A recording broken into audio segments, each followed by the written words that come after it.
அதான் மீண்டும் அப்புறம் சாப்பிட்டு என்ன சார் பிரயோஜனம்? பசியா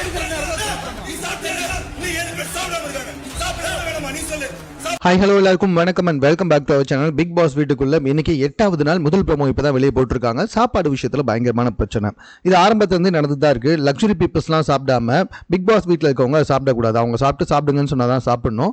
ஸோ அந்த வகையில் வந்துட்டு ரொம்ப கோவப்படுறாரு திவாகர் அவர்கள். மீந்ததுக்கு அப்புறமா சாப்பிட்டா பசி போனதுக்கு அப்புறம் சாப்பிட்டு என்ன சார் பிரயோஜனம் அப்படின்ற மாதிரி திவாகர் சொன்ன ஒரு வார்த்தை ரொம்ப 100க்கு 100 உண்மை. பட் அந்த இடத்துல இருக்க ரூல்ஸையும் நம்ம வந்து பார்க்க வேண்டியதாக இருக்குது.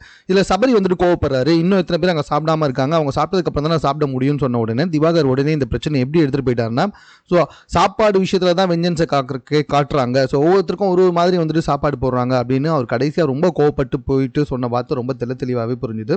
ஸோ சாப்பாடு விஷயத்தில் வீடே ரொம்ப ஆக்ரோஷமாக இருக்காங்க அப்படின்னு ஒவ்வொருத்தரும் பேசுறதுன்னு நல்லா தெரியுது. ஸோ இது சம்மந்தமாக உங்கள் கருத்து என்னன்றதை கமெண்ட்டில் தெரியப்படுத்துங்க. மேலும் இது போன்ற செய்திகளை கூட தெரிந்து கொள்வதற்கு நம்ம சென்னை சேனலில் சப்ஸ்கிரைப் பண்ணுங்கள்.